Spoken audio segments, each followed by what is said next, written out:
Ciao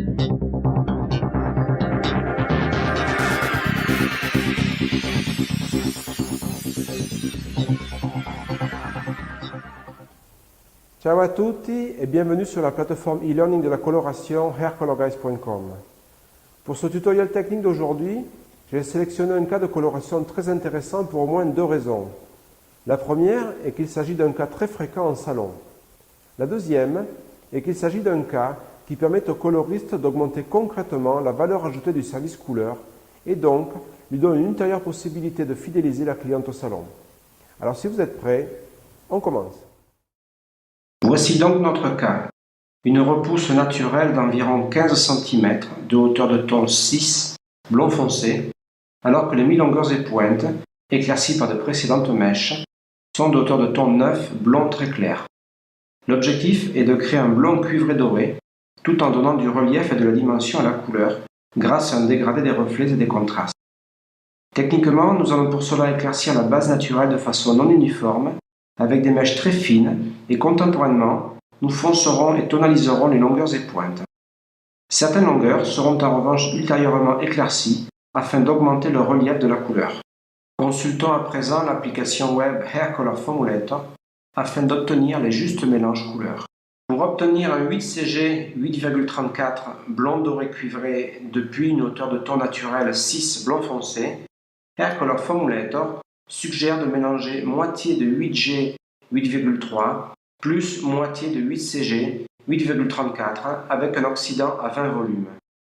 Dans ce cas, il est en effet conseillé de mélanger un doré à la nuance 8CG 8,34 et ce, afin de ne pas surexposer les pigments sous-jacents orange-jaune de la hauteur de ton naturel 6 blond foncé. Pour obtenir un 8CG 8,34 blond doré cuivré sur un fond 9 blond très clair, il est en revanche conseillé de mélanger 8CG 8,34 plus 5% d'additif couleur doré avec un oxydant à 10 volumes. L'additif doré permet dans ce cas de compenser l'absence de pigments jaunes sur les pointes éclaircies. Sur les 5 premiers centimètres de racine naturelle, j'applique le mélange 8G 8,3 plus 8CG 8,34 à 20 volumes.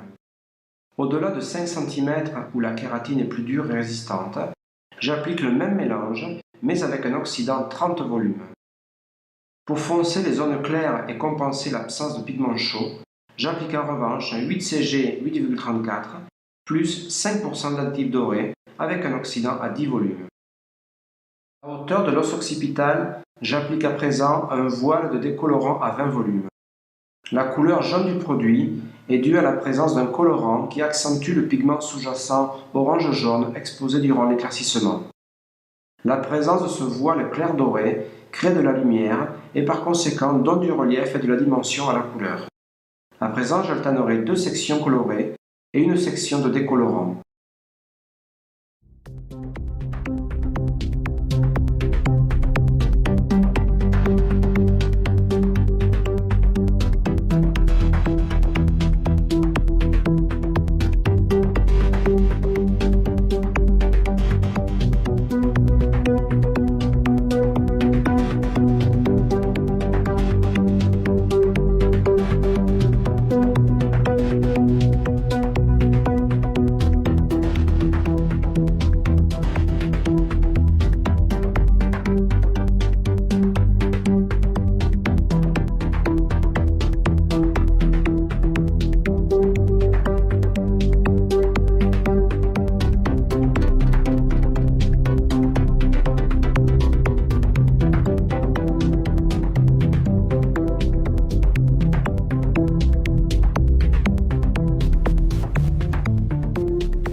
Voilà, après la seconde section colorée 8G 8,3 plus 8CG 8,34, j'alterne à présent avec une section claire, mais à différence de la première, j'utilise cette fois-ci un décolorant bleu à 10 volumes afin d'obtenir un reflet blond-beige pour contraster le reflet blond clair doré du décolorant jaune.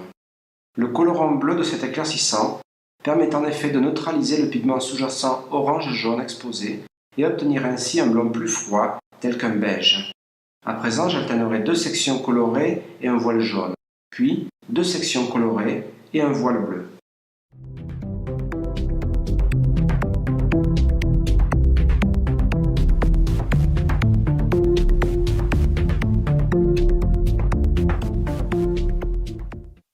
Voici le résultat. Une couleur extrêmement chaude et naturelle, dégradée dans les reflets et les contrastes.